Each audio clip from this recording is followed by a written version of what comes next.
Okay, we should be live. Tried to give myself a few minutes because I started choking to death before I started the stream, so progress. We got to clear some of that phlegm out before I started talking. Not all of it, of course, because that's never possible, but so there's a very high probability that you will be hearing construction work in the background. Uh, Somebody is tearing up their sidewalk. Been going on for like a day now. Like, what's going on yesterday at some point in time, and probably gonna keep going. I don't I don't remember if it was going on while I was streaming yesterday. But yeah, like the roads near me are all there's like construction equipment on the one side, and it's hard to get through. So been taking the back roads yesterday. But yeah, so if you hear a lot of like jackhammering and loud vehicles moving around because they've got like a backhoe and everything, yeah. Yep, there we go. Dying again. Alright, so I did the count, and I do believe I counted those cards twice, so we're back up to 164. I came up with 163, but I think I forgot to count Omnath as a spell because of my little this is our commander notation. And while that is kind of important that this is the commander, the notation sometimes makes me skip over it because I kind of go, oh, it's a land and keep going. So yeah, that might be a that might be a thing. Oops. I want to keep this up so that way, not only so that way you can see what he actually does, but also it helps make the thumbnail a lot easier. I can just click on the screenshot that shows Omnath standing here all ominously with his glowing 5 colors of hands and face. It is always weird to me that Omnath started off green, but his core is red. Unless his core like shifts and changes colors and the other hands become, but I feel like he's been very like reddish orange ever since adding more colors to him in the first place. And again, I didn't pay close attention to like the alternate full art one from the store championship, so maybe that one's got a different core color, but it feels like a lot of them are very red anymore. I could be wrong. This one is obviously very red, to match the whole invasion tree thing that he's got going on. Anyway, back to actual building Omnath. So yeah, we're at 164 still, so we need 104 cuts. I suppose pretty soon we're gonna have to do like our removal and our ramp and everything and our tutors and see what we have.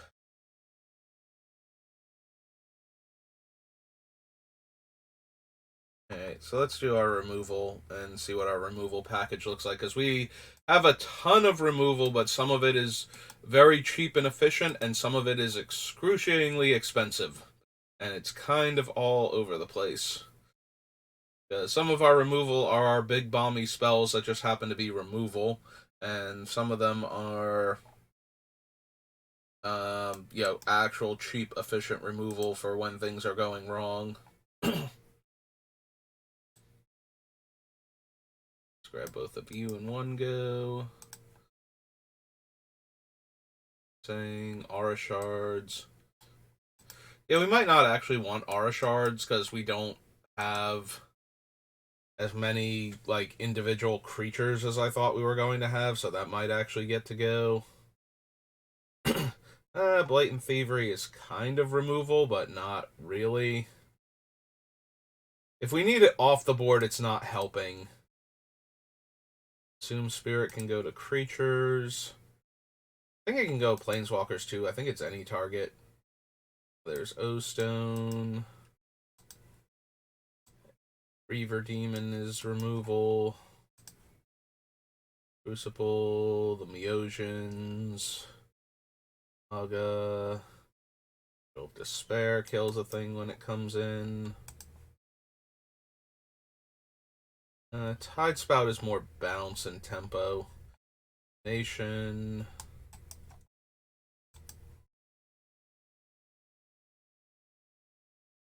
With our mana production, I wonder if I even want Damnation. Maybe I just want to do, like, Decree of Pain or in Garrick's Wake. Like, we can't get mana from them, but we can't get it from Damnation either.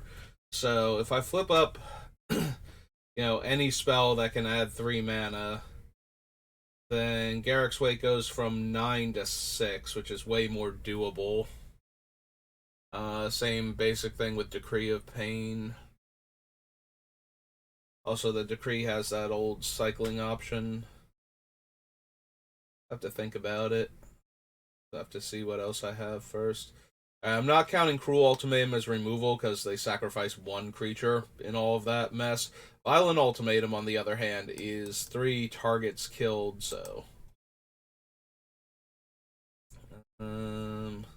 Similarly, Bolus does play out like removal, but he's also there to be a big bomby thing more so than he actually is. It's weird because I guess I have to put him on the list. Like, the whole point of him is that he's 8 mana and we're going to cast him on turn 5 and start killing things if he comes down. So yeah, we kind of have to put Nicol Bolas, Planeswalker, on the list, don't we? Exsanguinate can only hit players. Massacre Worm. Avacyn, Gisela. If Mizzet is not meant to kill creatures, right? Deal 1 damage to any target. Like, technically he can, but that's, like, so far removed from what I'm planning on doing with him. Doom Blast. Alright, we're up to Doom Blast. Let's go to the bottom and start putting these things on the list.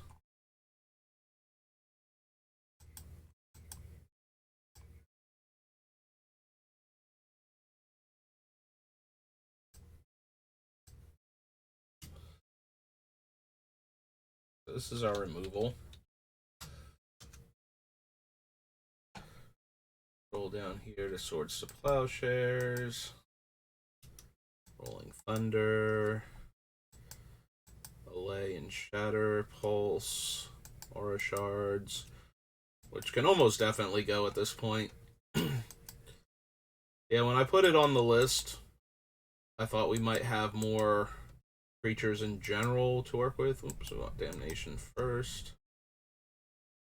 Violent Ultimatum. Path to Exile. Mickey B. Massacre Worm. Ashen Rider. Doom Blast. Alright, so we clear all. Go back to Doom Blast. Bonus Wealth, Omnath. Tetsamok is meant to be removal. That is entirely why it's in the deck. Zakama is mostly meant to be a big dumb creature. Like, she can be removal. Both for creatures and for artifacts and enchantments. But even with the cost reduction, she's still 6. I kind of don't want to rely on her as removal. The fact that she can be removal is fine and is a good thing for her, but I feel like she's more like Niv in that regard, where it's like, yes, she can do that, but that is not her primary function. Like, Bolus, for all of his being a big dumb planeswalker with tons of abilities, his first 2 abilities are removal. So that's what I'm going to be using when I play him, is I'm going to be killing things and stealing stuff, so...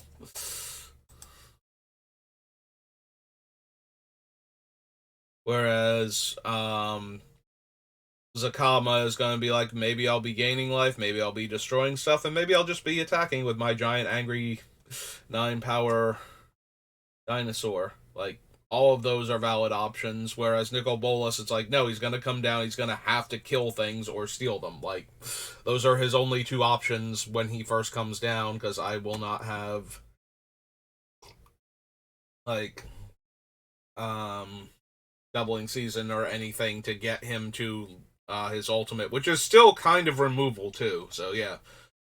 Bolas is just a big dumb removal spell that's repeatable if nobody can get him off the table. Alright,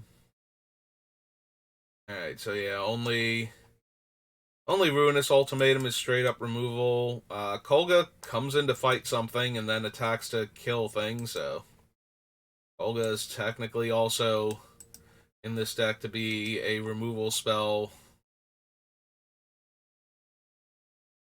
Coma, no. Bard class, Long Rest, Gnawbones, Tiamat. Arch of Otherworldly Light is a removal spell. Kami War.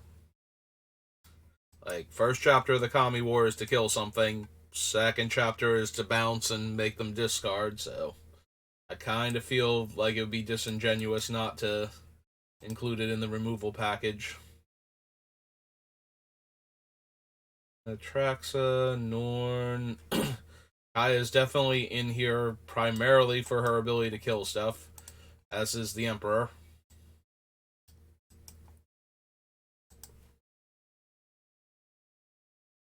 Ezra, Drawn on Linvala. Invasion of Fiora is a removal spell. Alright, so let's go down here and start again.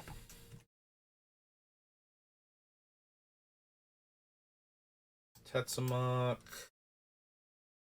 Assassin's Trophy. Bedevil. Casualties. Finale. Kogla. Ruinous Ultimatum. March. Kami War. Voidren. Kaya.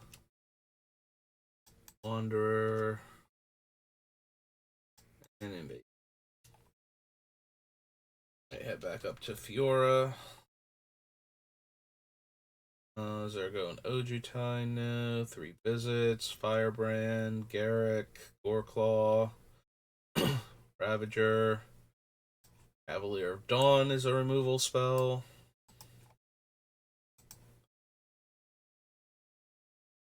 No.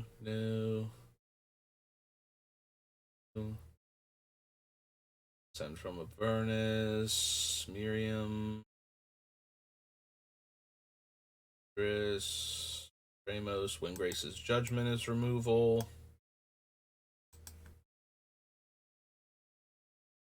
Endo, Shard, Magus. Alright, that's all of our removal.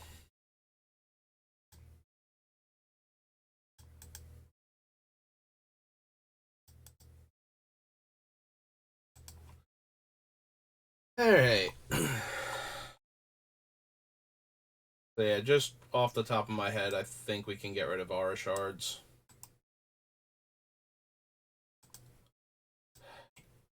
Killing me. Aura Shards. Find Aura Shards. Yeah, we do not have anything that puts multiple creatures into play or lets us play a creature every turn, so... And most of our creatures are just very expensive. Like, we'll be casting a creature very often, like, per turn, as long as we have one, but that's still it. Like, we're not going to... When I put Aura Shards in a deck, I want to make sure that I'm not only going to consistently cast a creature, but sometimes can put 2 or more into play at once to get all the triggers, because Aura Shards by itself is literally a do-nothing enchantment. Like, if it's not animated by another ongoing effect, then I have to have a creature before it does anything, which is fine, because When you have creatures, it does all of the disenchanting you will ever need, but you actually have to have creatures, and this deck, there are going to be turns where I cast a big bomby spell, not a creature, and then I don't have any mana, so Aura Shards is just kind of sitting there, not doing much of anything. And then the turns where it does something, it will be exactly one disenchant most of the time, and sometimes the creatures would have disenchanted anyway, so it's not a huge deal. Like, I don't need to have spent a card on it. Its two biggest upsides are that, well, it's basically the same upsides, that it's a two-color card that Niv can grab, and it's an enchantment that Atraxa can grab. So that's basically the only thing it has going for it. Is that our other things can pick it up. Alright. The creature kill, we've got Swords, Rolling Thunder, Consume Spirit, Reaver Demon, Joel, Ultimatum, Path, Bolus. We have an awful lot of creature kill. We might not need all of it. Alright.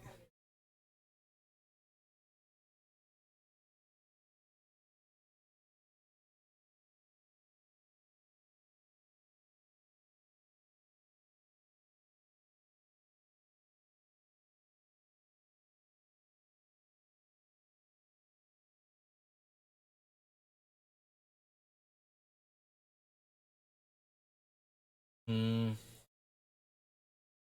Like, I don't want to get rid of all of the cheap interaction, but I'm starting to think we don't need all of it. Like, I think the March is just unnecessary. I put it on the list because Omnath lets us float mana, so it's going to be very easy to cast it for essentially one black without depleting my current mana available.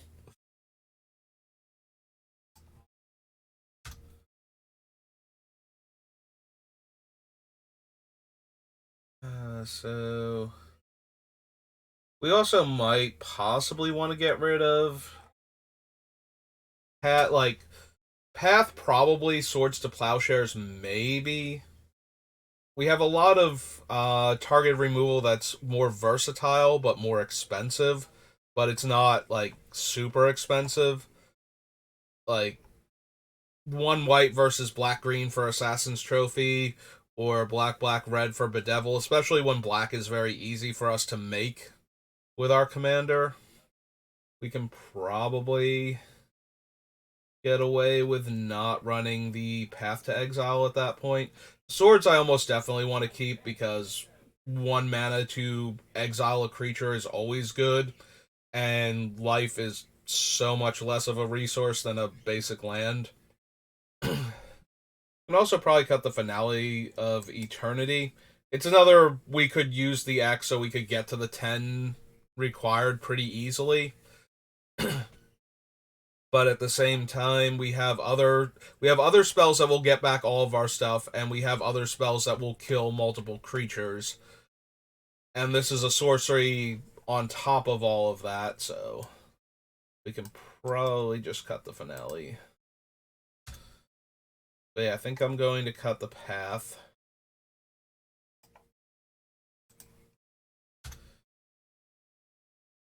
Assassin's Trophy, Bedevil, Casualties of War, Void Rend, Windgrace's Judgment. Like, we have a fair number of instants that can kill a creature or something else, or kill the creature very dead very cheaply, so. And while we do want Rolling Thunder and Consume Spirit and whatnot to be finishers in the deck, the fact that they can kill mid-sized creatures with some consistency means that we probably don't want to, like, we don't need to cut them from the list until we decide we also don't need them as like potential finisher cards for our opponent. So, alright. So we cut Path, Finale, and March. Path. Finale.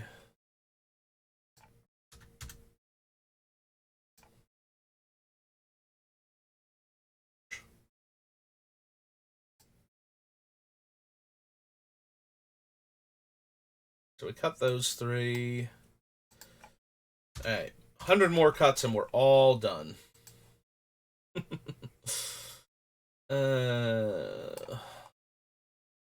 that all? Alright, what about some of our more expensive targeted removal? So, Cavalier destroys a non-land permanent.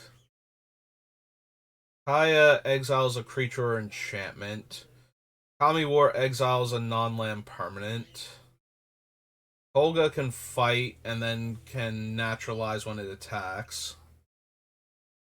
Ashen Rider is a non-land permanent. Angel of Despair is any permanent.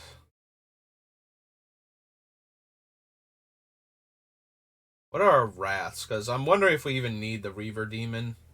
Like, it can't kill our commander, but it also doesn't kill any other black creatures either. And it never can. Like, with Fiora, like Invasion of Fiora, if we needed to get a powerful legendary creature off the table, we can choose to kill legends also. And yes, we kill our Omnath, but we had the option to not kill him, so that seems better. With Reaver Demon, we don't have the option to kill our opponent's problematic black or artifact creatures at the expense of killing our own Omnath. So, plus we already have Doomblast, Tetsamok, the Emperor. We have a whole lot of ways to kill all of our opponent's things without killing Omnath. So, yeah, I think the Reaver Demon's a cut.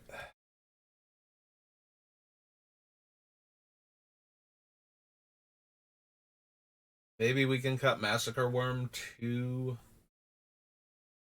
Like, we have so many things that kill all of our opponent's stuff anyway that a infest that deals them some amount of damage isn't super necessary. I do like Massacre Worm a lot. When you come up against a go wide tokens deck that hasn't grown their tokens big enough to get out of range of Massacre Worm, and you just drop it and deal them like 10 to 20 damage, just feels so good.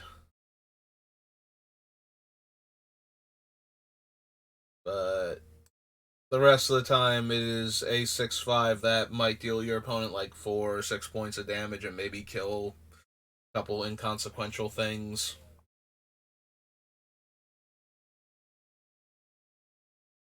Maybe Massacre Worm can also go. Massacre Worm is super easy for this deck to cast, though, even when it doesn't reveal cards.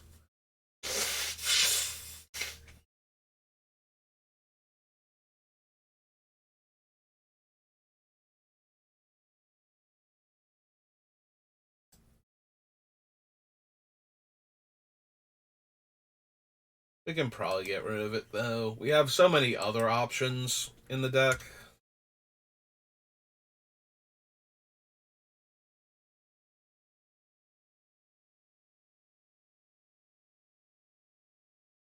Dawn, Windgrace's Judgment, Devil, Assassin's Trophy. We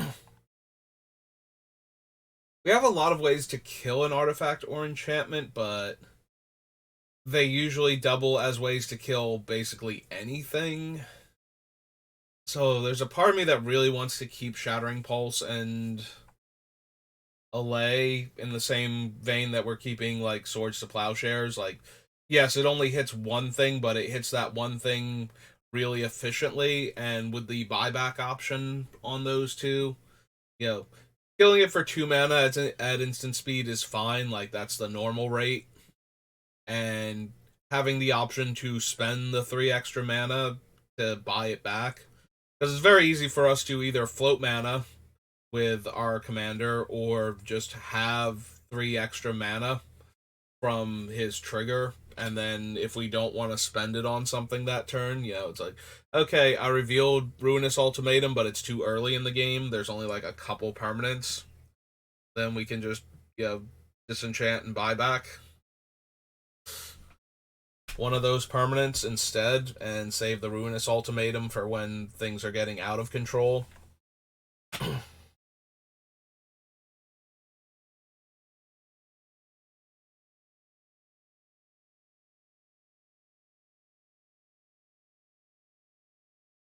Yeah.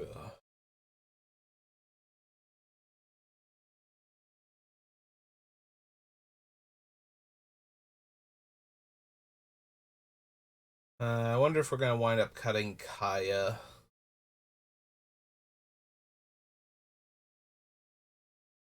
She's hard to kill.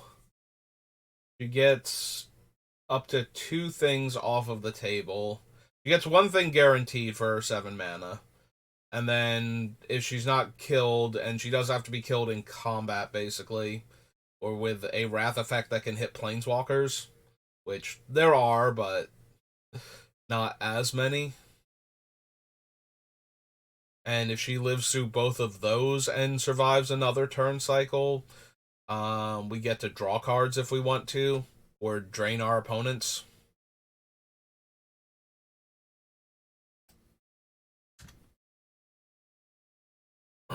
And draining them puts them in range for another activation of her. Like, everything about Kaya is fine and good in the deck, but the same is true for a bunch of the other powerful cards that we're using. I wonder if we need Kaya or Bolas for that matter. Like, the Wanderer, almost definitely. The Wanderer, we can slam her down and she'll kill everything except for our commander and each of our opponent's worst creatures. And so then we have Omnath and all of our mana, and they can't attack her comfortably, and things will just be great.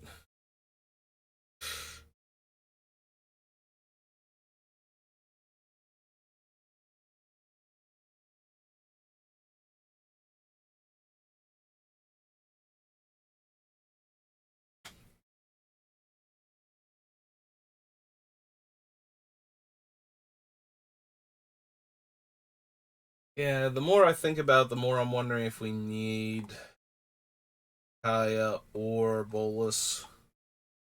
I like Bolas a bit more because he deals with every permanent type. The only thing he does not do well with is creatures where it doesn't matter who controls the creature. It's the continuous effect of the creature being in play that's the problem. That's like the only thing he can't comfortably deal with. If there's a creature in play that's like, every time you do X, it hurts everybody, and I'm getting hurt by it, and me controlling it doesn't stop it unless I can grab it and attack it into somebody else who also wishes it weren't in play and will block for me, but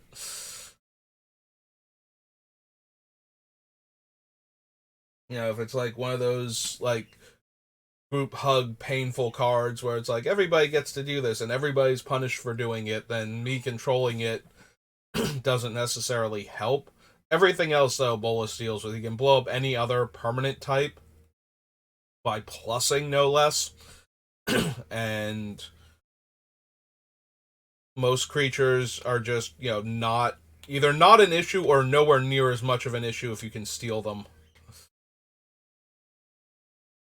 It's very rare that the creature in question is hurting you.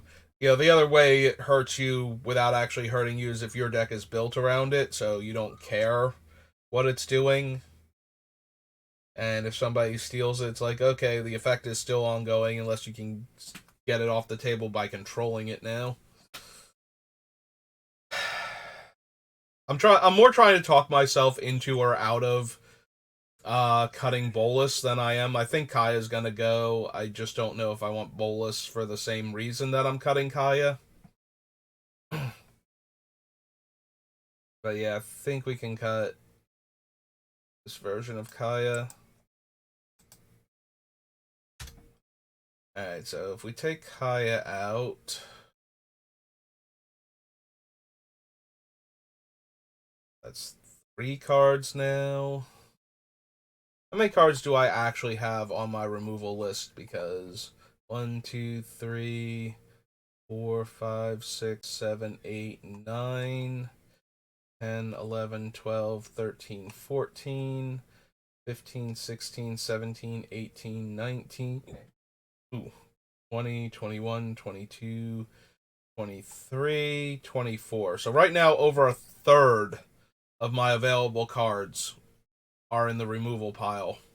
So we probably have to get rid of a few more of them. Then it becomes, well, what are the least impactful ones?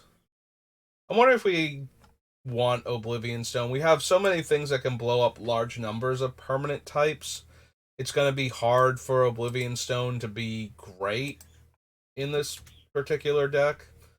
Also, we get access to, among other things, Ruinous Ultimatum. So it's kind of like having an O Stone that doesn't kill any of our stuff.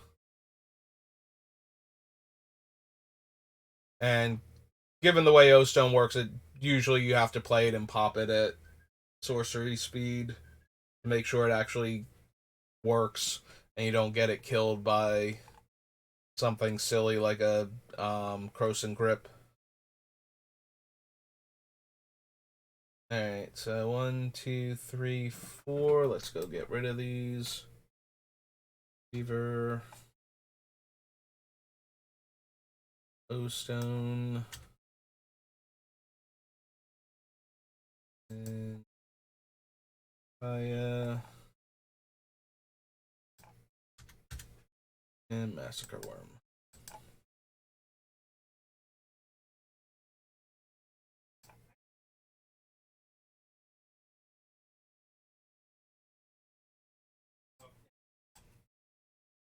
Two, three, 4. 6. Roll. Okay.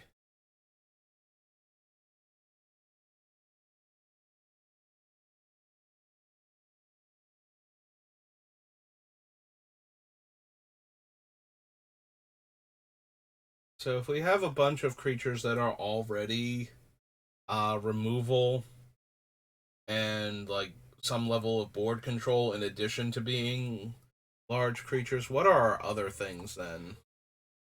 So we have like Nicol Bolas.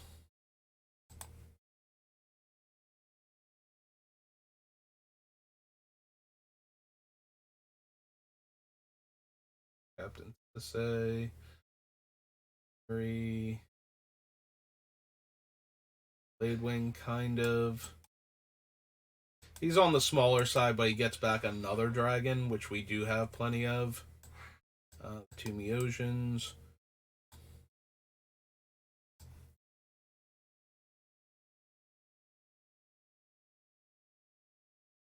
Is Maga a big dumb creature? Kind of. We certainly hope that he will be when we cast him, so. Angel. Tide Spout.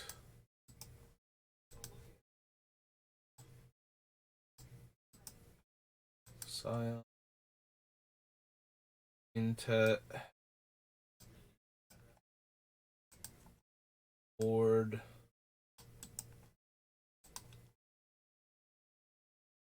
Oh, I don't have Woodfall Primus down in the big dumb creature category. Or the removal category, rather. He is definitely removal. So, it's actually silly not to have him. Alright. Take the Prince of Thralls. Let's pop down here. Our big dumb creature jamboree.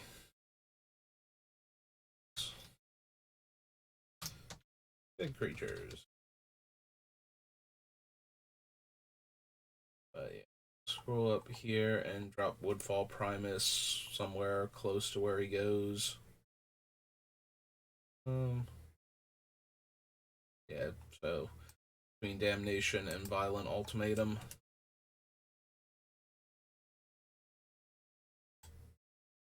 There we go. All better. So, original Bolus, Blade Wing, Eosion, Maga, Angel, Tide Spout,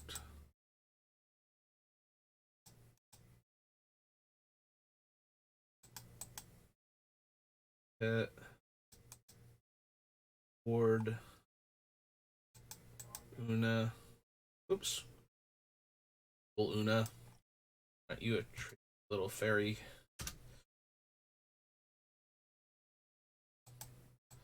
Ball Primus. Prince of Thralls. Clear all. Find the Prince again. Deseret, Ultimatum. Magister Sphinx is a big dumb creature, kind of. Arthas.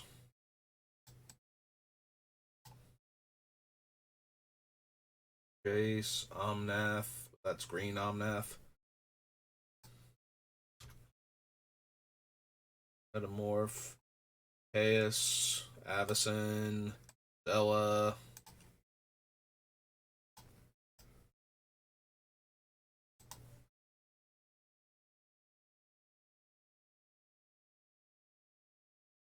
Lantern. Draco Genius.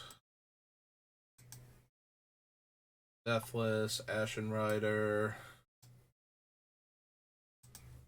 Xenagos can be, but that's not what he's in the deck for, so. Locus of Rage, though. Especially with all of our fetch lands. Tetsamok and Zakama, yeah. Drotha, yeah.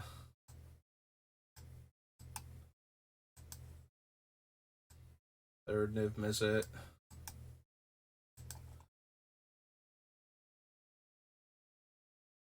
Ilsharg and fourth Niv Mizzet.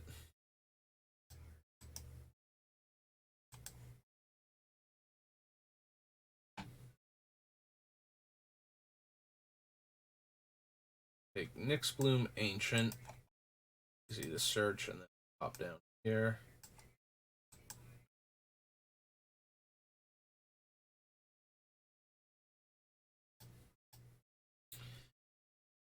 Sphinx, Karthus.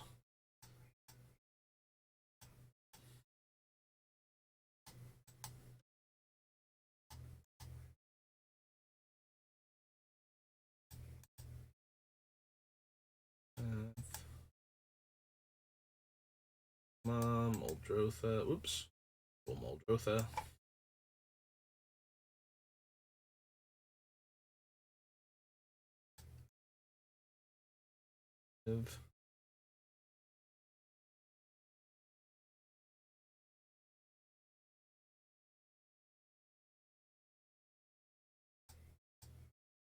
Bloom, clear all. Nyxbloom. Eerie, Emergent, Genesis, Inspired. Jegantha's not really huge. She's more in there for the same reason as Gloom Tender and Feybarrow Elder. So, a Locus of Creation is meant to be somewhat of a big dumb creature. In addition to, I mean, that's more Jegantha though. Like it's kind of in the same camp, I guess. It's only a 4/4 base. The other Omnath is like a 5/5 or something, and keeps making 5/5s. That's definitely more of a beatdown creature than one is. Hey. Take these two. Yeah, Lisa's in there for the same reason. Kami War kind of because of Okaidachi on the backside, but yeah, Joda's a 5/5 in and of himself and buffs all the rest of my things. Atraxa. Atraxa, yes. Norn question mark. Norn's more utility, shutting off opponents' things and doubling up on mine. Like she's only 4 power. Dejaru and Hazaret. Rana and Linvala are technically only a 3/4, so maybe not. Hordling Broodlord. Well, Zergo and Ojutai are definitely in there just to attack, though. So, yeah, it's kind of the other thing. Like, Drana and Linvala are shutting off all of our opponents' things while doing their cool thing, so they're as much in there for that as they are the other thing. But, like, the ones that are in here primarily to attack with.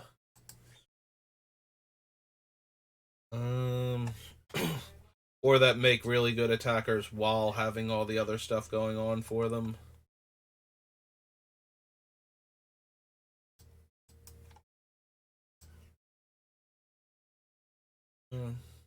Yeah, kind of for Renee. Yarok less so at a 3/5. Yarok is more in there for its abilities. Although Yarok might be able to go too. Mirim, yes. Alia, Idris. Yeah, no, Ramos is definitely planning on attacking with all these counters it's going to be getting. Oh, yeah, the Shar, the Nightbringer. Big, nasty flying monstrosity. Alright. That seems to be all my big dumb creatures.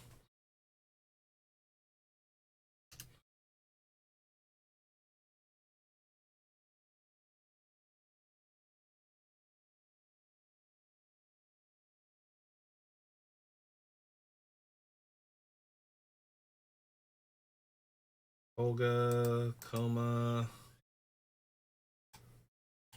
Bones, and Tiamat. Lisa, Joda, Traxa, Darren Hazaret, Wardling, Zergo, Goreclaw, BB, Cavalier. Oops. It's there.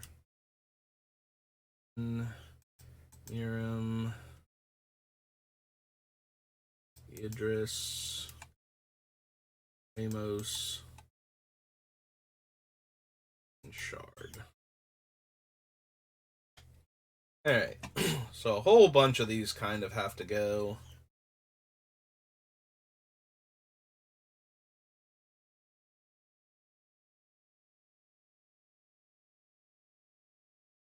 Yeah, this list is huge.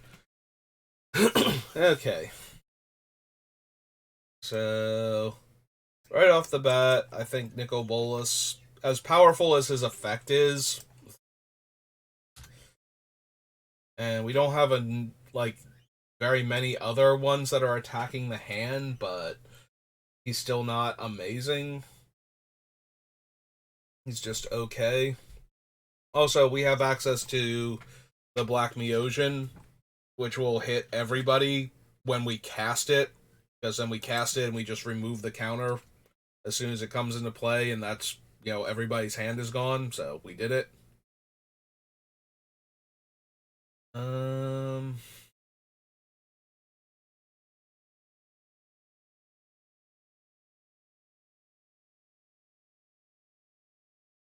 Maybe we're cutting Meosian of Life's Web. It's close. Um, Scion is kind of whatever. Horde of Notions we can probably cut. I'm probably gonna wind up cutting but we get to keep all of the other Omnaths. I'm probably gonna wind up cutting the green Omnath because I don't think it's actually gonna do what we want, but that still leaves red, green, and 4-color Omnath as things we can get back. Do we have any other elementals besides them? What are our other elementals? Alright, so let's go to the top. So, Horde of Notions. Locus of Mana, which we're probably going to cut. Locus of Rage is 1. Muldrotha's 2, and that's a huge one. Nyx Bloom is 3, and we're keeping that. Probably Gigantha's 4. Creation's 5. Cavalier 6. Yarok right now is 7. So we probably have 6, maybe 7 that aren't the Horde of Notions itself. Alright. So, yeah, we'll keep Horde of Notions for now. Because the ones we can get back are pretty decently powerful. I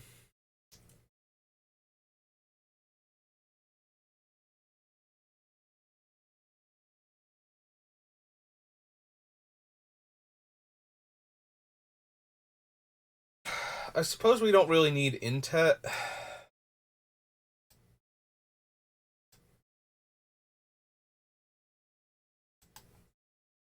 Like, she's decent, but we can't cast any of our X spells. So if we hit any of them, those are out. Also, if Intech gets dealt with before we can actually cast the spell, like, let's say we hit one player, and we've been manipulating the top of our deck with, like, Susang or Sensei's top or something, or Scroll Rack. So the opponent that can kill Intet lets us hit the one player with her to get the trigger, and then they kill Intet after the trigger resolves before combat ends, so that way we can't flip up like an ultimatum because they're all sorceries or something along those lines, or another scary creature.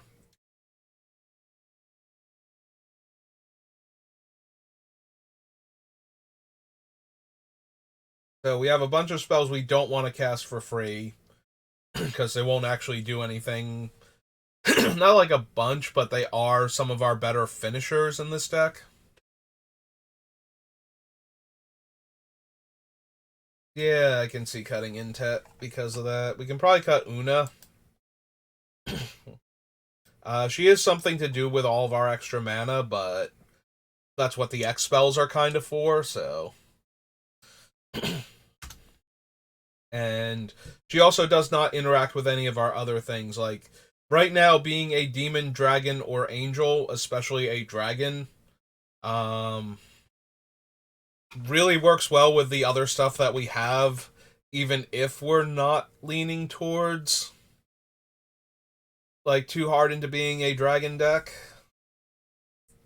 In the same vein, we probably don't need any of the Niv Mizzets, but we'll hang on to Reborn just in case we wind up with enough 2-color things still in our deck.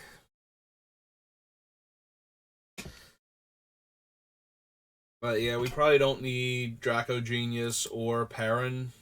Like,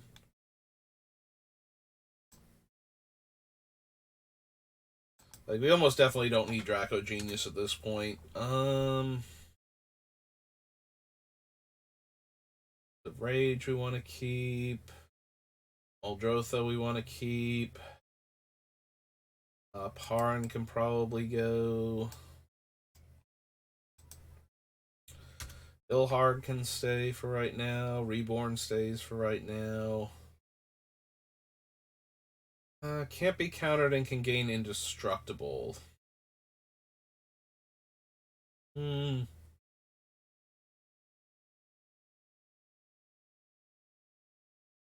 Might not need Joda. We'll leave him for right now, but I can see him being one of the cuts too. Ravager is only okay.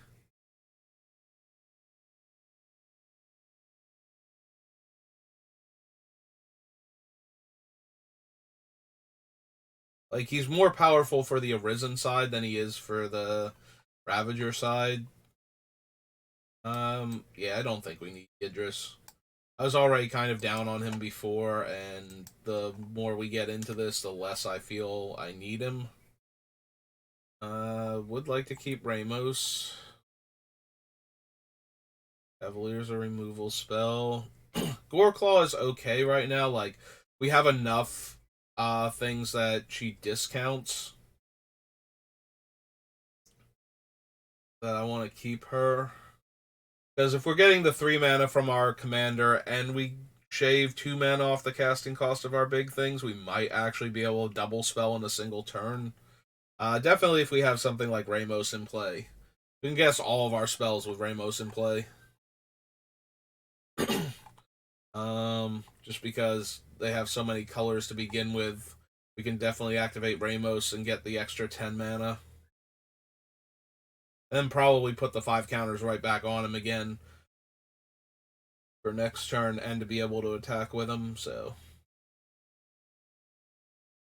Ryder, Gisela, Avacyn. Prince of Thralls is a demon, so it does count for both of the Kalias. I don't know if that's going to be good enough.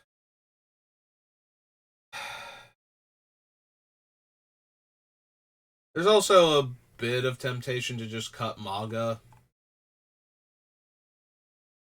Like, it's fine. He is an X spell, and he does get to deal X to a player when he comes in addition to being a big dumb creature, but that still might not be good enough. Let's get rid of these. So we have Idris.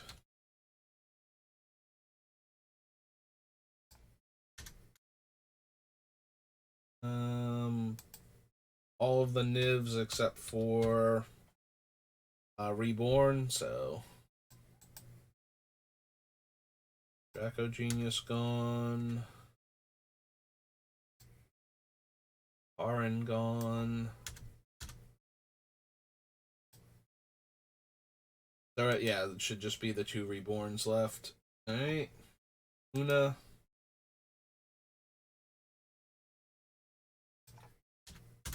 On. Intet.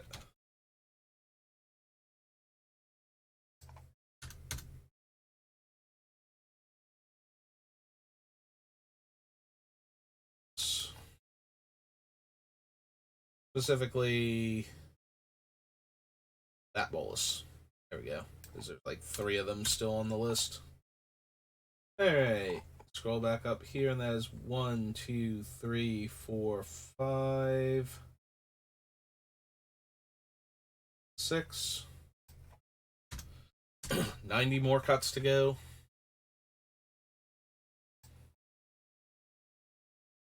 Alright.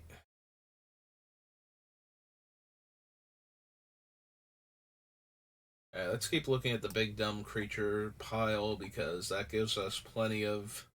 There's like a lot of room to cut things. We just don't want to cut so much that we don't have anything left in this pile anymore. Like, Joda's definitely a possibility. Old Gnawbones can potentially go. Coma can potentially go just because it's not one of the major creature types that the deck is concerned with. And it's only okay.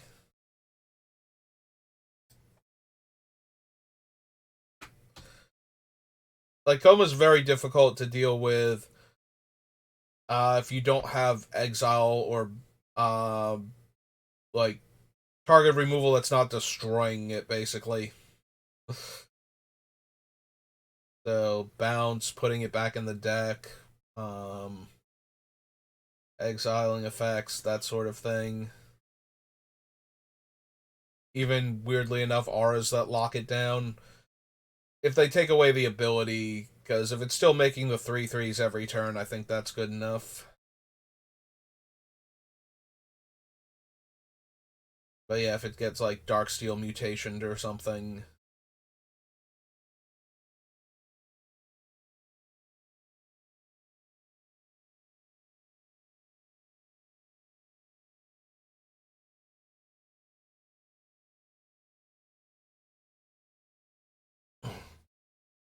I don't really want to cut Nyx Bloom Ancient. It's not amazing in our deck, but it's certainly very strong, and with our ability to float our mana and have it on future turns in the form of all black mana, but still, like, way, way better than nothing.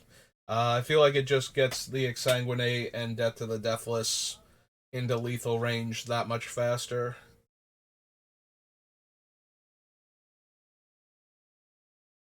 Like, if we cast Nyx Bloom, we basically only need to go like one rotation probably to get close to lethal mana from the extra mana that we would get from it, and then untapping.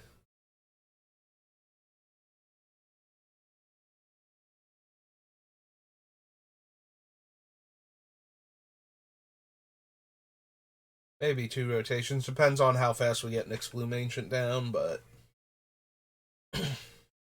I do like Karthus partially because if we can cast another dragon in the same turn, we still get to give it haste. In addition to getting to potentially untap things. We don't have any tap activate abilities on dragons. Like, we didn't go with original Niv Mizzet. So, the untapping the dragons that we control isn't helping.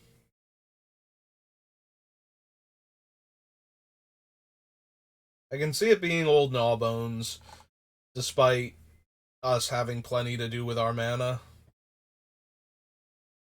Like, she doesn't trigger Omnath, and she doesn't naturally have anything going for. Like, we need her to gain haste. We need a lot of these things to gain haste, honestly. That's why we're running like 3 or 4 different cards that'll do that, but like a bunch of the other dragons have something else going on for them that we still have on the list. If we look at it, Bladewing gets back a dead dragon.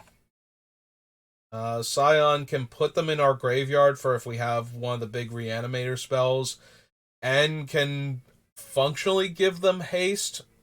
Basically, the Scion's activated ability is tutoring the card up and sneak attacking it into play in place of the Scion for how he works.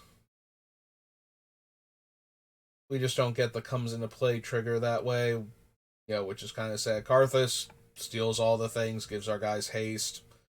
Niv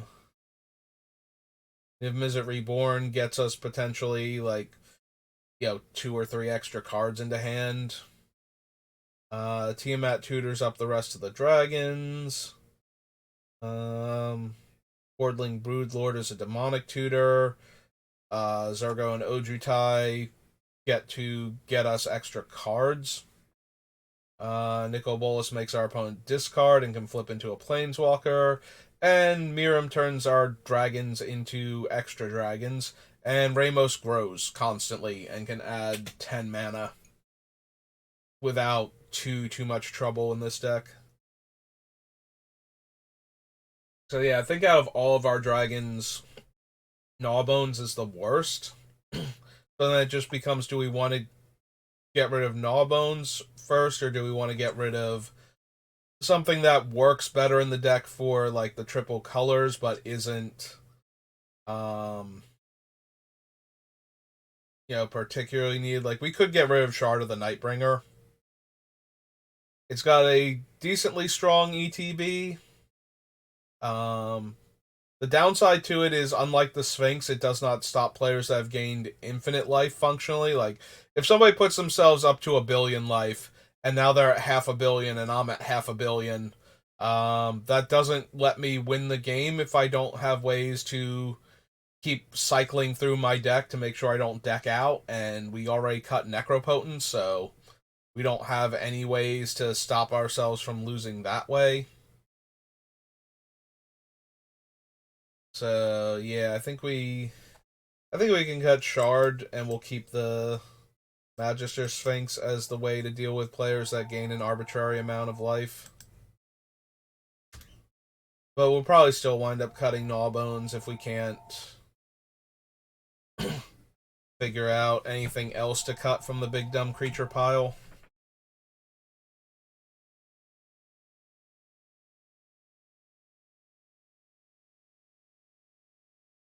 But yeah, we could cut Coma for not being a dragon, angel, demon, or elemental.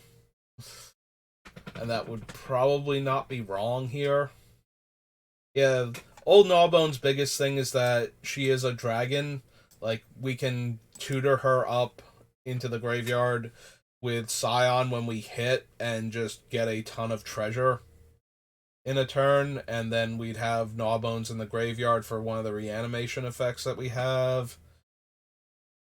We can also put her into play with Kalia the Vast. Like, we've got a lot of options for a card like that, whereas Coma only works if we flip it off of Omnath specifically, so.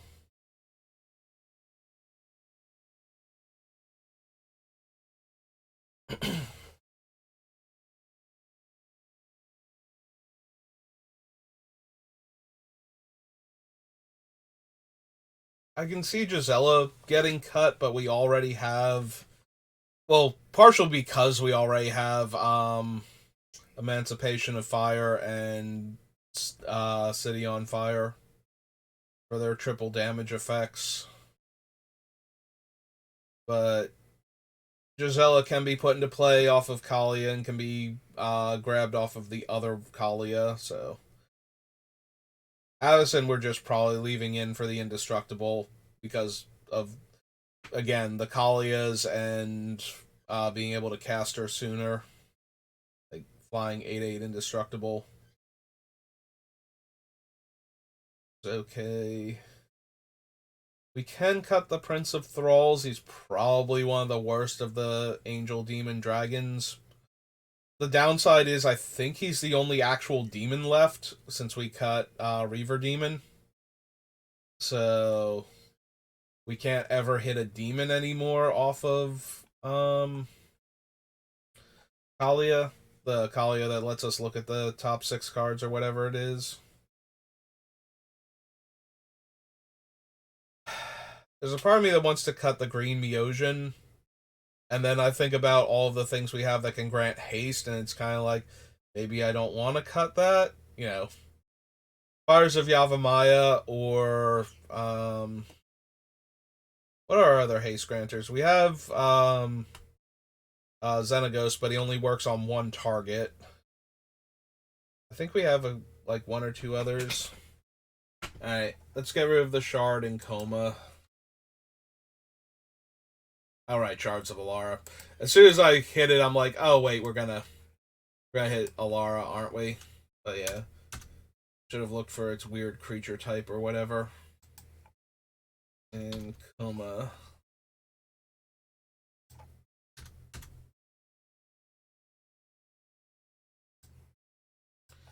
It's at 148. Save. Time check. Good.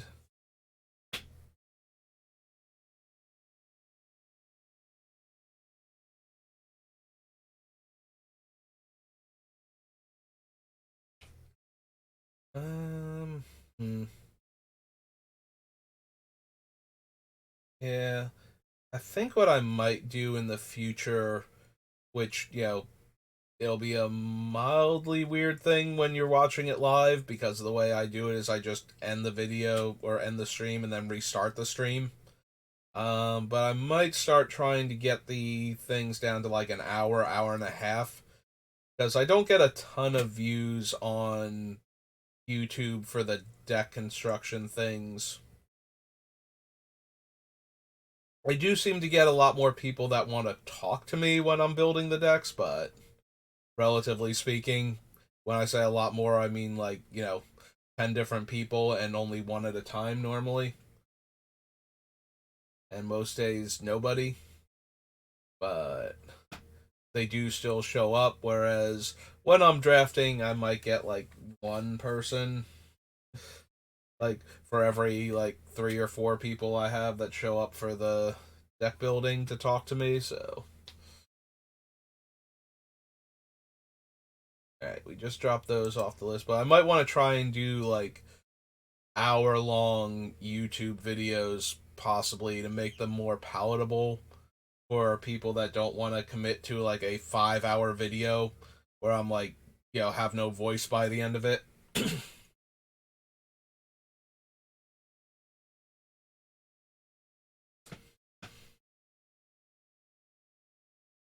We're almost coming up, like, I think my anniversary is in June for the channel, so I have to double check. I do have it written down somewhere, like what day I started, so that way I would know what my actual channel anniversary is. See if I want to do anything like super fun for that. And by super fun, I mean the same basic stuff that I'm doing now, just, maybe throw in a little bit extra. If it's a normal work day for me, maybe like take the day off and try and stream the whole day type of thing.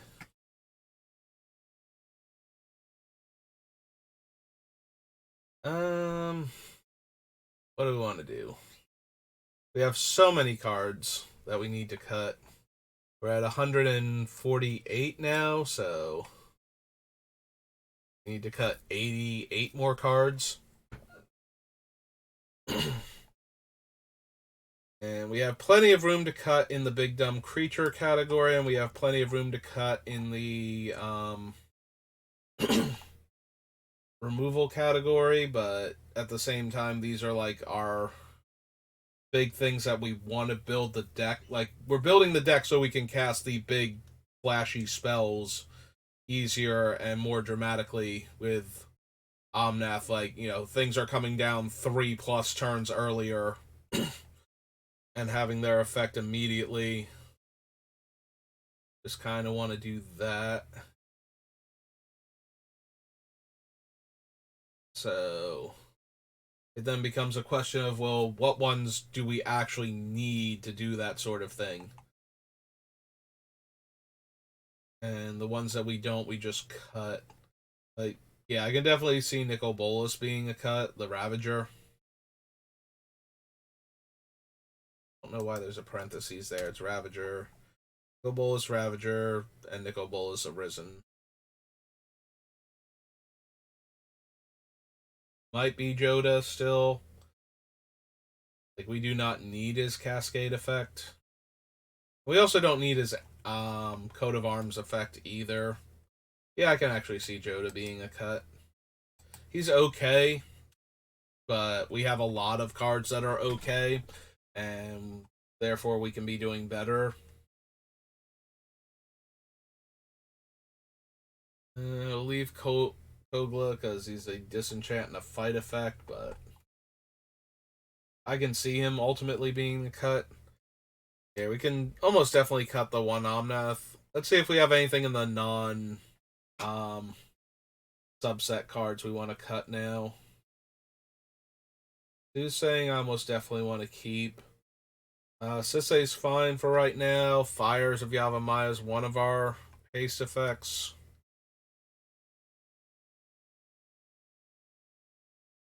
I feel like, sadly, we're probably going to wind up cutting Blatant Thievery or Insurrection. Not just yet, but they're very, very powerful in this deck, but Maga's almost... The more I look at Maga, the more I think, yeah, we're going to cut Maga. Maga's going to go. Yeah, we probably don't need supply and demand. We have enough other things of that caliber going on that we don't need supply and demand specifically. Scion can stay. Teferi stays for now. I can probably cut Thought Reflection. We probably can cut it. I do like the idea of Omnath into Personal Howling Mine, though. That also increases our other draw effects. We do have a bunch of other ways to get cards, too. I just have to see how many.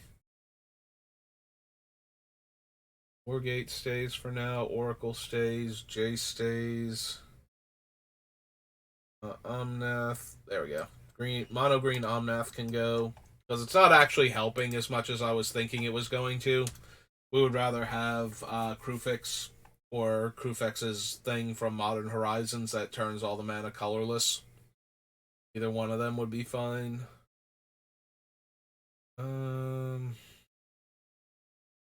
Yeah, most of our creatures are legendary, so Metamorph is mostly copying our artifacts. I think that can go. Like, Rada Drawback is on the list because of how much of our stuff is legendary. Xenagos gives haste. Ephemeral Ascendancy gives haste. That's one of the other ones.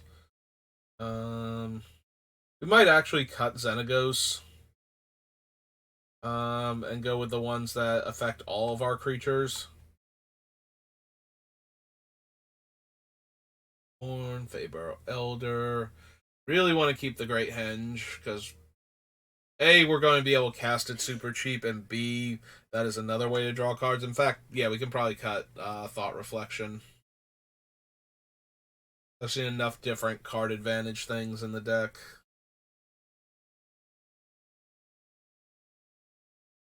The World Tree, Bard class. Yeah, Bard class is ultimately going to go.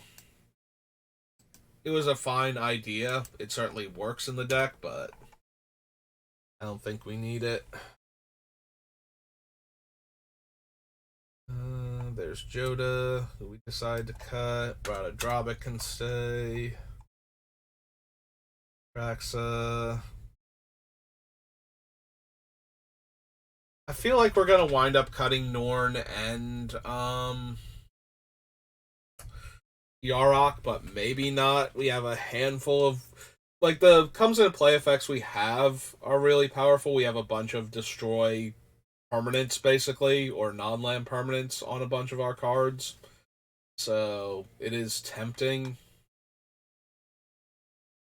to keep them in the deck, but we might need to cut them just because we don't have the room.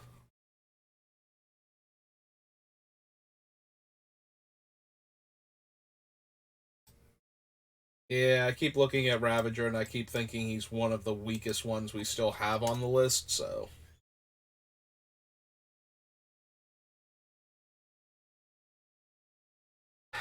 We also have enough ways to get stuff back with things like Long Rest and Brienne, and we have a couple other ones too, I think. Maybe we don't need Kethis. This is a fine deck for him, but there's probably a slightly better deck where we are all in on legends as opposed to just wanting big splashy creatures, and most of them are legends in our deck.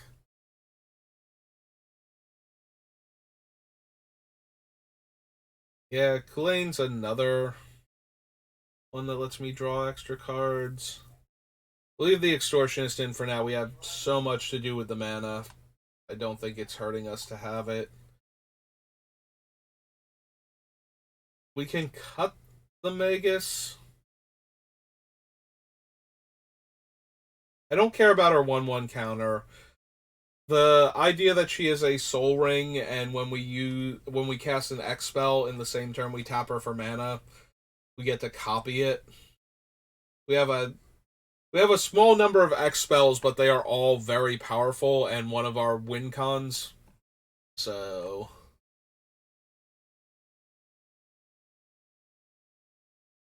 hey. Let's go cut the other Nicol Boluses, not Planeswalkers, the other Ravager that's on the list.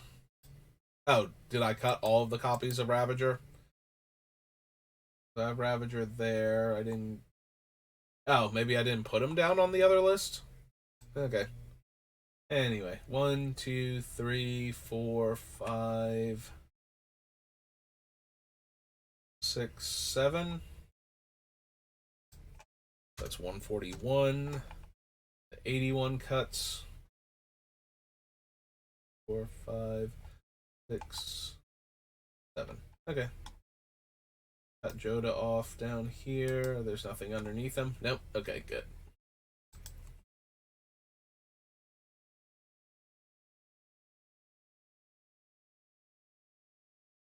Rolling Thunder, Allay, Shattering Pulse.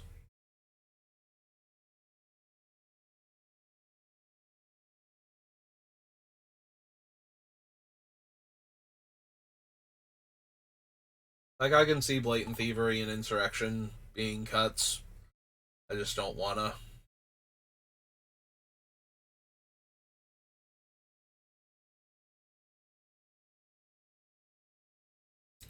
Yeah, if I keep thinking every time I see Maga that we're probably gonna wind up cutting him, we should just cut him. Debtor's Nail, Tide Spout. It might be Teferi. There's Thought Reflection. Like, I don't see us playing this deck against control heavy decks to begin with. He does cut off instant speed reactionary cards to us doing our cool thing, which is also good. Like, I don't. When I put Teferi in the deck, it's either to stop opponents from interacting with us on our turn when we're comboing off, usually, or to stop control decks from being able to counter our important spells. But I don't feel like this is the deck I'm breaking out against a counterspell heavy deck anyway. Like, I feel like I want a bit higher on the power level scale. This is just very splashy, big effects type deck.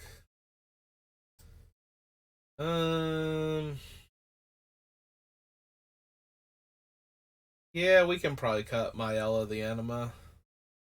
The downside to cutting cards like her is that we're cutting more and more of my early plays that aren't Omnath into cool effect, so that's a downside, but we do have a bunch of ramp spells to play early to just get to Omnath sooner. Like, most of our ramp spells are in like the 2 mana range. We have like Arcane Signet, Felwar Stone, Soul Ring, Nature's Lore, 3 Visits. We probably need Farseek. I don't know if I have that on the list or not. Need to check. Like, if Farseek isn't on the list, we probably need to get that one on there too. Did I bother with it?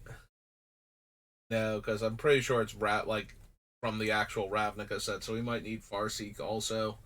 Maybe we cut one of the various Lotus type effects. So we have Gilded, Timeless, and the Geoscope, and the Orrery, the Chromatic Orrery. So we might have too many like big mana, like high casting costs that just add a ton of mana after we get them into play type of cards. I definitely want some of them though. It's going to be really hard to cut the Chromatic Orrery because I really want the 5-tap draw 5 cards that we get from that thing. Which is one of the reasons why I don't mind cutting Thought Reflection. We have like so many cards that can put more cards in our hand. We probably don't actually need Tezzeret. Like, one of his main reasons for being in the deck would be to untap those big mana artifacts. And also to be able to tutor for the smaller ones to get us going. And both of those are fine, but we have other tutors, and we have plenty of mana production thanks to our commander, so... Or mana generation, rather. We just have to wait a turn. float all that mana, pass, he doesn't die, we untap, we have all that mana and all of our mana again, and we probably don't need every, like, we have Praetor's Council and we have uh Long Rest. I feel if we have like one more effect like that, we can cut one of them very easily. Like, two of that type of effect is probably all that I need.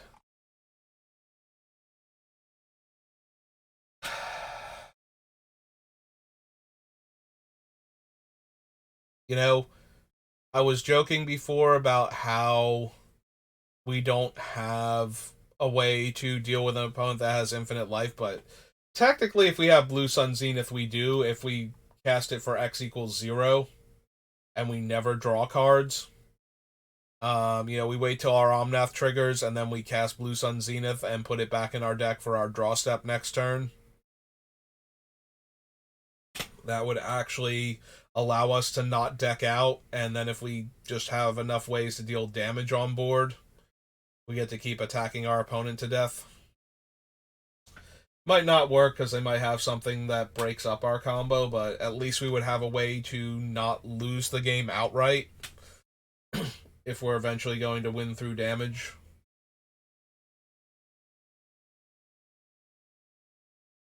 And their way of keeping themselves from decking isn't better than repeatedly casting Blue Suns. That being said, I wonder if since I have Blue Suns, I don't think I need Sphinx's Rev with all the other card draw. The only thing is that Sphinx's Rev is a blue-white card that Niv-Mizzet Reborn can hit.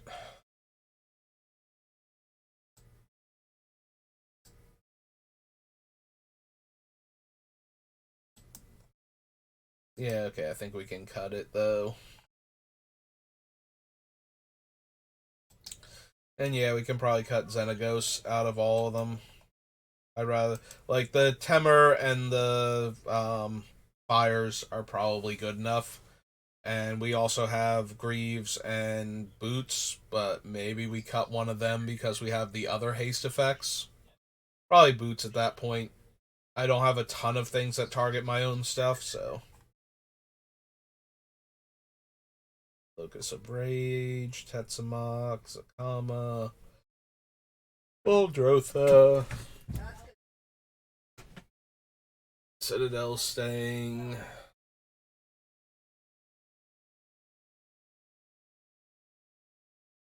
Maybe we don't need the copy effects. A lot of our things are big and bomby, so copying them doesn't do as much. It is fun to copy things like Cruel Ultimatum and Brilliant Ultimatum, which is another card draw spell in our deck, actually. So we do have a lot, like, not a lot, but enough card draw now that I'm thinking about it. Maybe we don't need the Blue Suns either. Like, the idea of using it to not deck out is fun.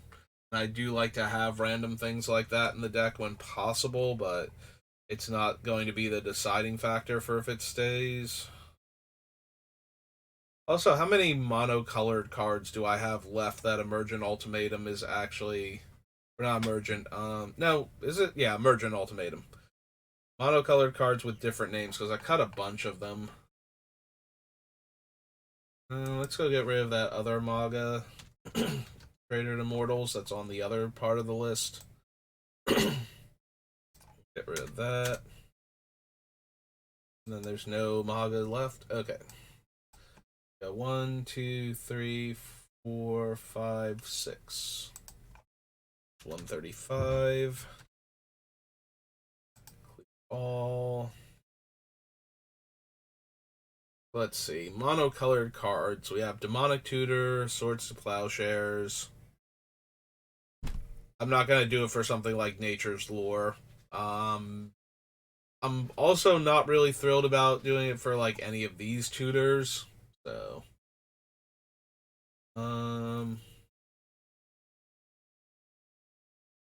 wait, where's the ultimatum put it? This is Emergent, right?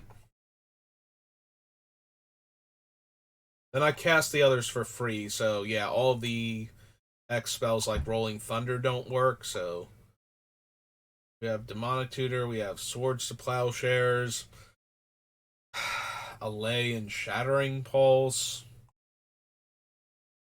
Soothsaying, Blatant Thievery, Future Sight, Insurrection. Those are decent ones to go get. Yeah, the fact that we can get Future Sight and Bolus's Citadel might be enough. Cast that for free. We're not casting them from our hand. Are the Meosians strictly cast, or are they cast from hand?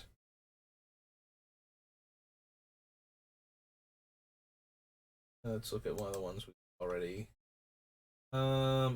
If you played it from your hand, which Emergent Ultimatum is not doing, so those don't count. Court of Calling's bad. Tidespout Tyrant is fine. Barry is fine.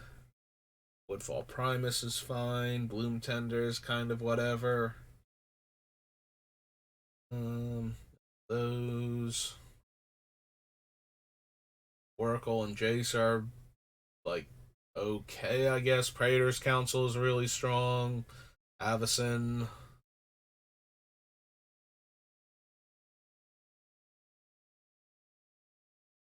Petsamok's not much of anything because he wouldn't have been able to put the counters on stuff. Unless he put the counters on stuff, got discarded, got shuffled back in, and now I'm tutoring for him. Like, and since our deck does not do any of that naturally, that does not seem great. Ilharg is fine. I kind of scrolled past him a bit too quickly. So there's Tetsamok. So Ilharg is fine. We already said Bolus's Citadel. The Great Henge, maybe. Kogla, kind of.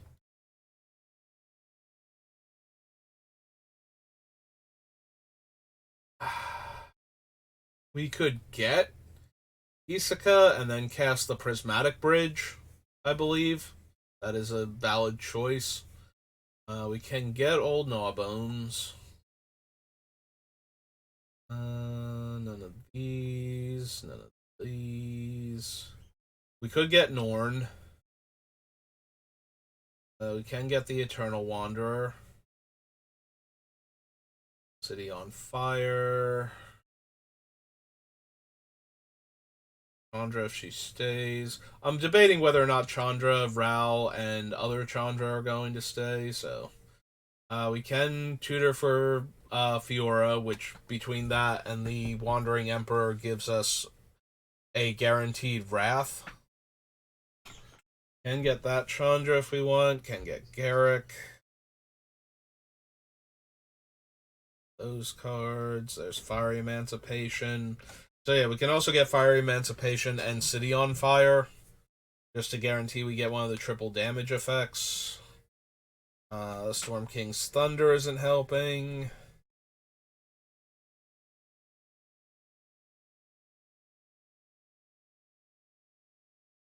Those. Dockside Extortionist, if we really desperately... If we're casting Emergent Ultimatum, though, I don't think we need that mana. But maybe we do. Yeah, Emergent Ultimatum is starting to look not amazing. Like, Brilliant Ultimatum is already kind of on the chopping block, but Emergent doesn't look too great here. I could see both of them getting cut for some of the more impressive spells on our list. Yeah, I can see both of them going, actually. So, yeah, let's go for Emergent Ultimatum. We wound up cutting a bunch of the monocolored cards that have pretty decent effects that we could tutor for, and then, you know, whichever two we get to cast are going to be good. Yeah, Brilliant Ultimatum is fine, but I think the other ones are just better. So if we cut the two weaker ultimatums that could still work in the deck. Let's see, there were two of them we weren't running. Right, we weren't running Clarion and Titanic. So now we're down to 6 out of 10. And I can't remember if I just crossed them off the list or. Yeah, I can't remember if I clicked up there because I was about to cross them off. I think I did. Yeah, I'm sure I did. It's fine. I don't feel like going back and rewinding the stream. We'll have to do a count when we get like down into like the 80s or something. Again, just to see, just to make sure. I think I cut both of them off the list.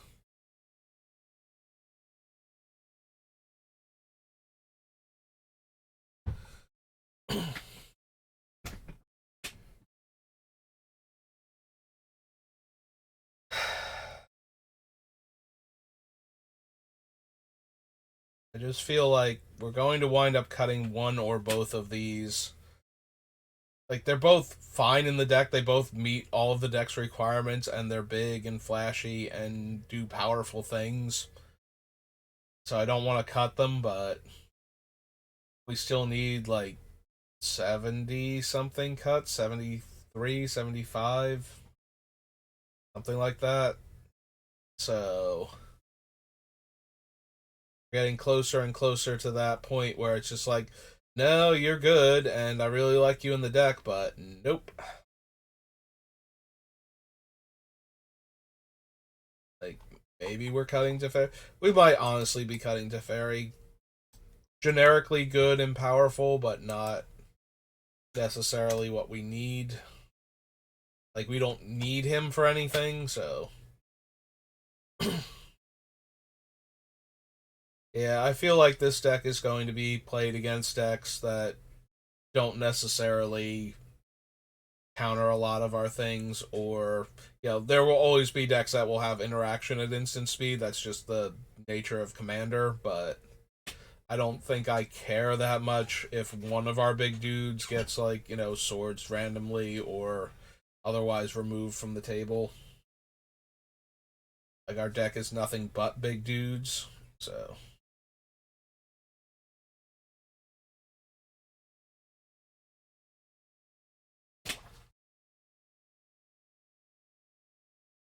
Conflux. Really want to keep Conflux, but maybe that one winds up going. It gets so many cards. It tutors 5 cards. And with how our deck works, like, it tutors almost everything in the deck. There's, like, we can't tutor for mana rocks or 2 of our haste granting equipment, and I think that might legitimately be it. Like, Scroll Rack, Sensei's Top. Okay, so 2 of our deck manipulation cards also. So we are dangerously close to that being the only things we can't get, so if we're not there already. I didn't just name everything we can't tutor for.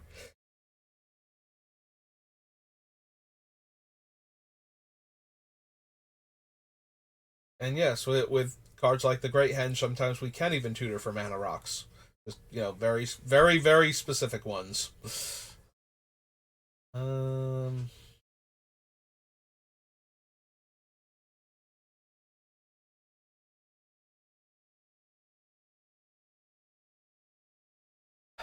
we probably don't need Isaka. Like, with the Bloom Tender and the Feybarrow Elder, they're at least tapping for upwards of 5 mana. Like, the Bloom Tender by default taps for 1, assuming that we don't have our commander out, and the Feybarrow taps for 2. And once our commander is out, which is when all the good stuff's happening anyway, they both tap for 5. So. But Isaka is always tapping for 1 mana and letting our, like, smaller legends tap for mana. I don't really want to be tapping the big ones for mana unless we absolutely had to. And the prismatic bridge is just okay.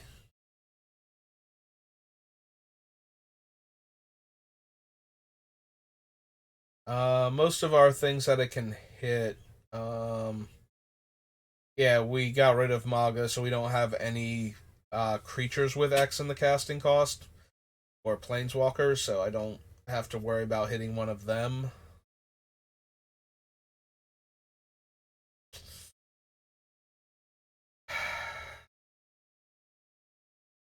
Also, I've managed to build a deck where our only graveyard hate is Lisa, Yessa, however you pronounce her name. Speaking of forgotten things, we've forgotten a G there. Sorry, Lisa.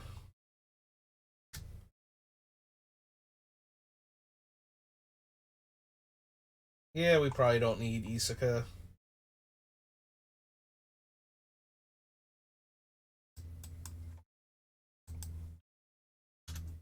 We had enough legends on the list where maybe we wanted her, but also giving them vigilance is not terrible. Rocco is extremely powerful in this deck, and I think we want to get rid of them. Drobic. Almost all of our creatures are legendary now, so for much the same reason why we got rid of Kiki, we don't want to get rid of Drobic.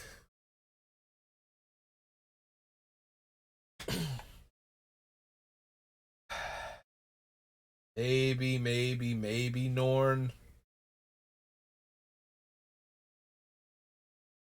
Oh, so yeah, we can probably get rid of the two Chandras and the Ral, if I'm being honest. If we want to do the thing where we copy the spells, we have Stormlord's Blessing or whatever, so that'll be our big, hey, we're going to copy some stuff because we have the extra mana to cast this. So, yeah, let's cut the Chandra, cut the other Chandra and the Ral. Firebrand.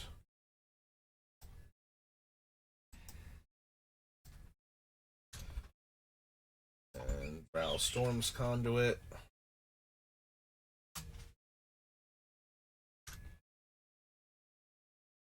There we go.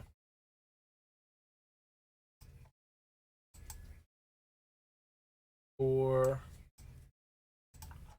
So that's 129. Clear all.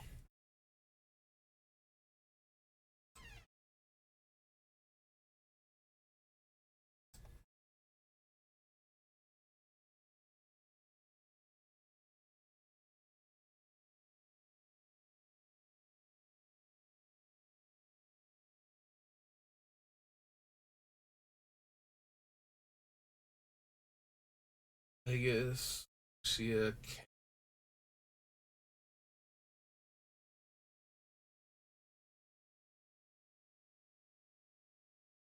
be hilarious to copy things like the Storm King Blessing and Debt to the Deathless and Exsanguinate, but I don't think I have the deck space for her, so.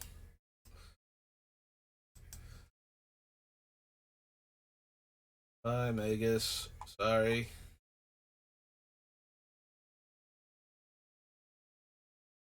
Probably don't need Deflecting Swat. We have Flawless Maneuver and Fierce Guardianship, and I think those are both good enough. Probably get rid of the Deflecting Swat. Might even be able to get rid of the Grand Crescendo. Don't need it. It's okay in our deck.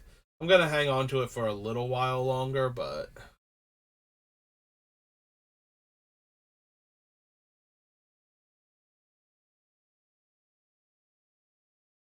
maybe you don't need Kulain.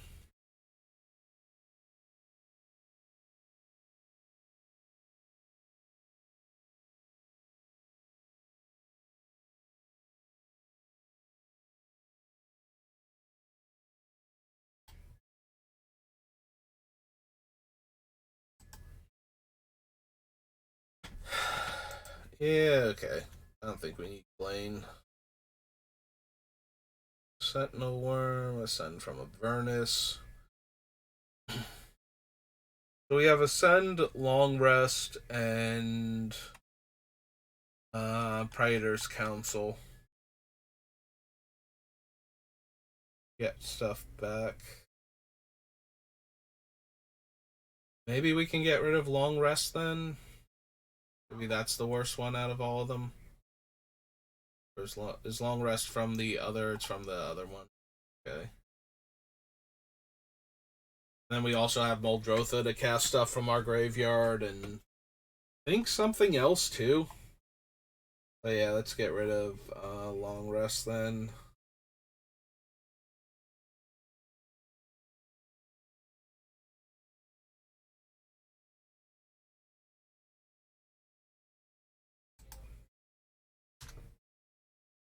One, two, three, four more cards off the list. Getting there.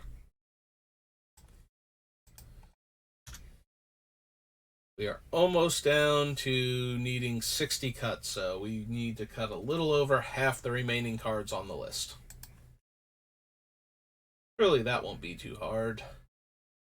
Surely.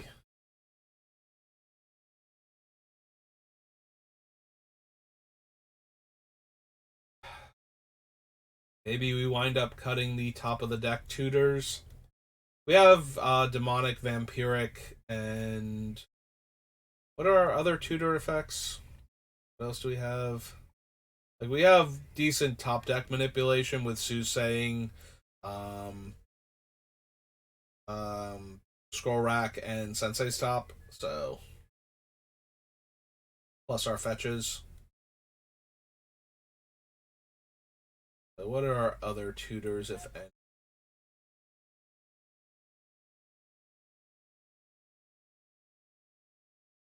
We have Cord to tutor a creature to play. Alright, we also have Debtor's Knell to get back our dead creatures, so that's one of our other ways to do it.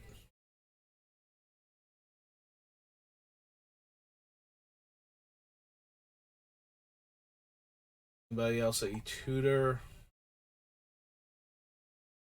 Cord was the last one.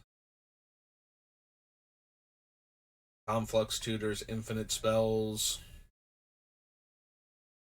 Wargate tutors a permanent to play.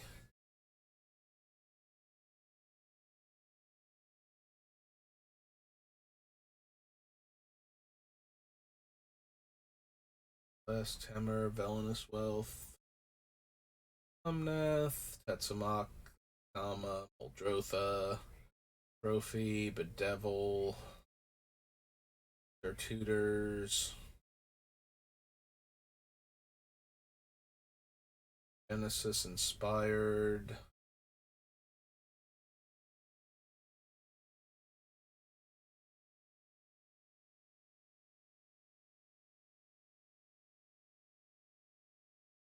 Omnath.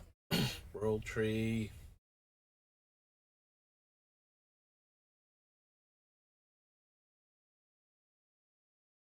Rocco tutors.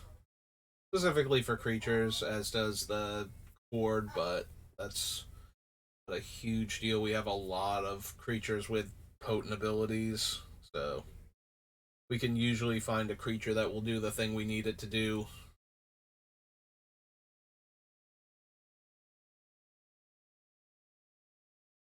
Hordling Dragon is a demonic tutor.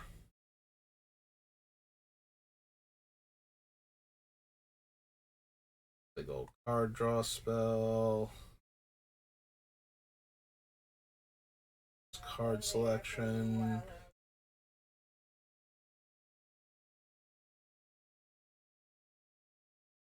Yeah, we could definitely cut Worldly Tutor, it feels like.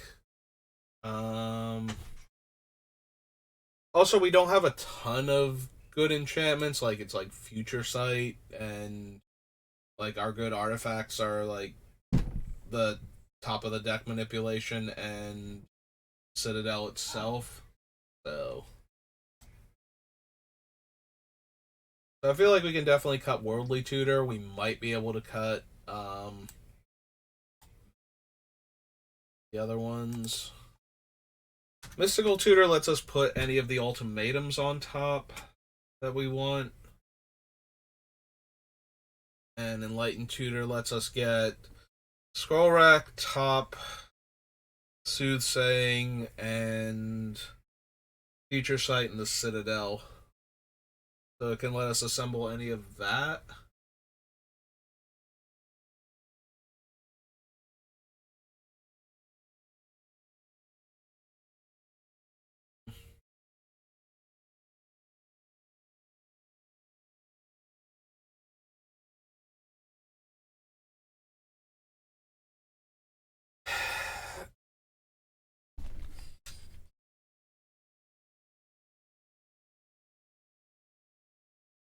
Maybe we can cut Enlightened Tutor. Maybe we can cut Mystical Tutor. It's close, but it's not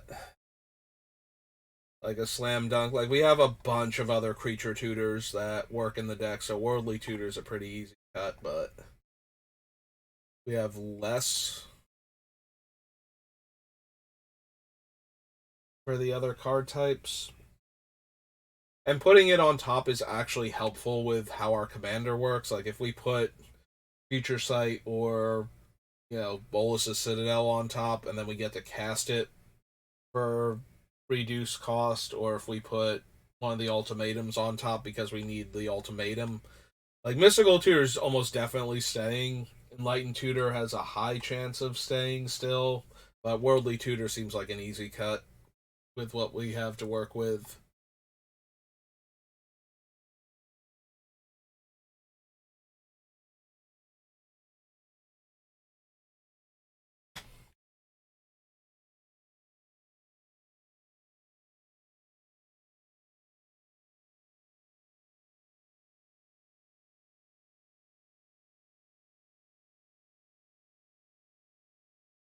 What else are we gonna cut? Like, maybe Consume Spirit, just use the Rolling Thunder, Exsanguinate and whatnot. Or we can cut Rolling Thunder because it's worse. Rolling Thunder does let us kill a bunch of little creatures, or if we have managed to somehow generate, like if Omnath is just sitting in play, um, giving me more and more mana to work with, Rolling Thunder is a fine top deck, but we probably just want Debt or Exsanguinate, so.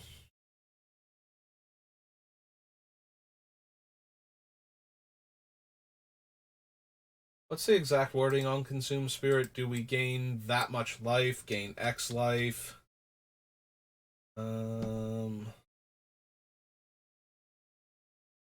And I gain X life. So it doesn't matter. If I deal triple damage, I don't gain triple life. So. Yeah, I can technically see Consume Spirit and Rolling Thunder getting cut. The triple damage effects plus Rolling Thunder, though, are super helpful. If every point I assign is a Lightning Bolt afterwards, it becomes a lot easier to kill multiple players that way. But yeah, Consume Spirit's only ever going to be able to kill one player, even if I'm doing that and I don't gain the extra life, so it just kind of reduces the amount of mana I have to spend. We're looking for cuts. I think Consume Spirit's pretty easy, and Rolling Thunder's getting close to being a cut also.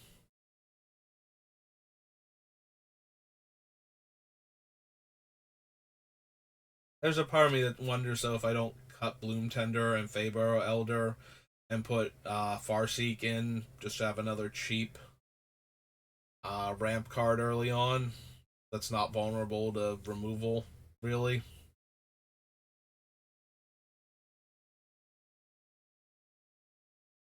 It's very rare that my decks ramp both ways between artifact mana and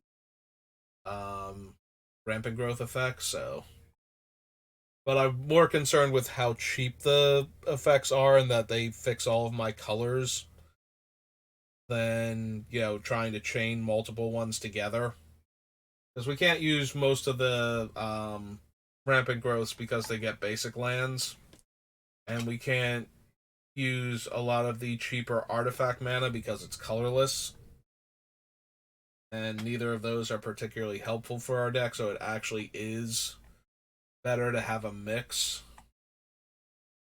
Also, then we're not super vulnerable to either of the ramp hate things, because usually they don't hate on both artifacts and extra land drops at the same time. I don't think there's anything that does that naturally.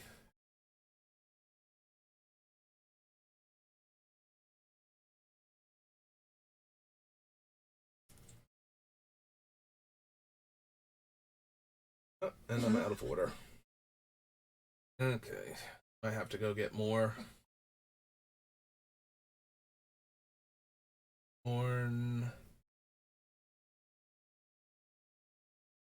There's a part of me that can see Norn being a cut over Yarok because Yarok is an elemental and therefore resurrectable with Horde of Notions, but there's also the chance that we wind up cutting the Horde and Yarok and Norn.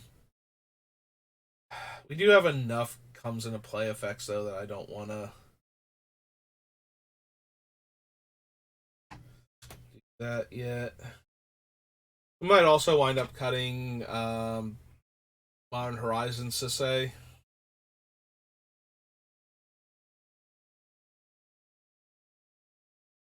Because she needs more help. Like, the one Sisei can just top tutor for a legend. This one tutors it into play, but we can't get. Like, the most we can do is 7 drop and lower legendaries, which I think is all of them? Question mark. I mean, it can't be all of them. I'm pretty sure, like, some of them are above 7, but. Also, there are a few of them that we don't want to tutor into play because then they don't get their effects, like the Miosians and Tiamat. So, yeah, I can see this Sisei being a cut.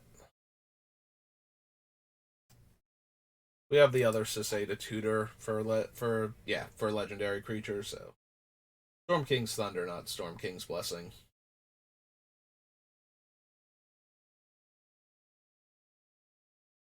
Yep, Ramos. 2 more cuts. Brings us down to 122.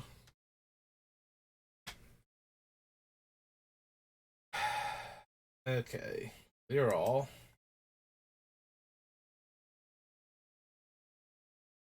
Mystical tutor. I just now noticed I only put mystical. Really me. Mystical tutor. Light and mystical vampiric. So far all fine. Saying, Sisei, fires. Thievery, future sight, insurrection.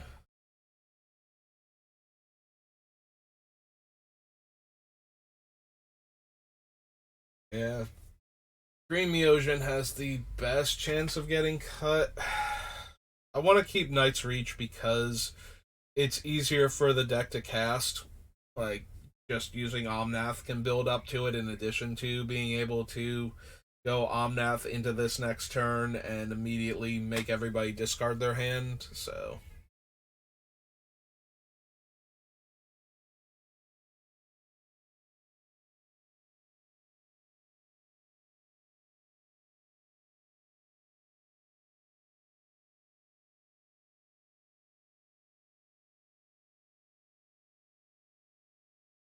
It might be Braid of Fire. Like, the card is fine. It certainly helps us make more mana every turn. And with our commander, it's never going to waste.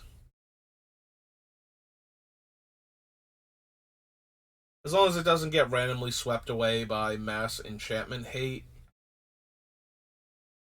But I can see it being a cut.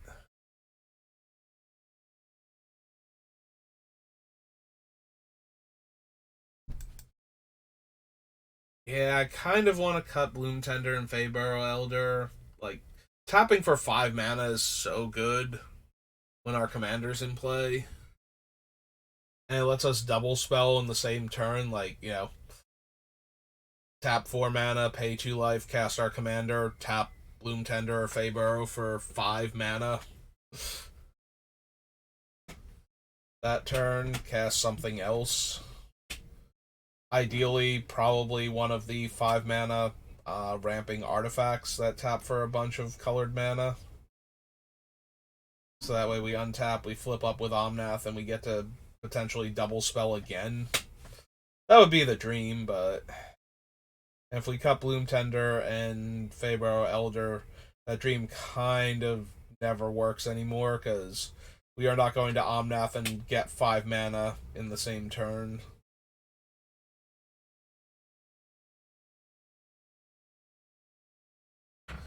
So, but it's probably still more consistent. Like Bloom Tender and Fabro are pretty easy to kill, especially Bloom Tender being a 2 mana 1/1. Like that just gets swept away by almost anything. And it also represents a potential 5 mana dork too, which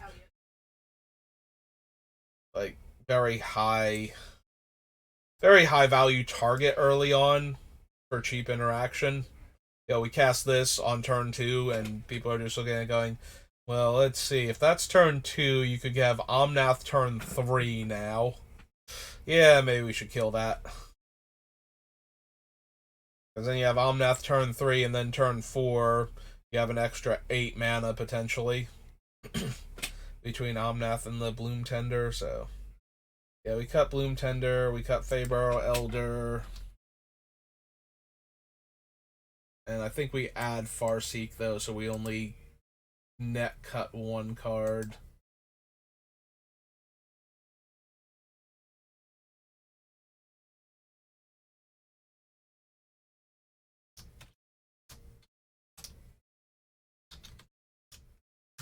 Add that one in to give us more early ramp.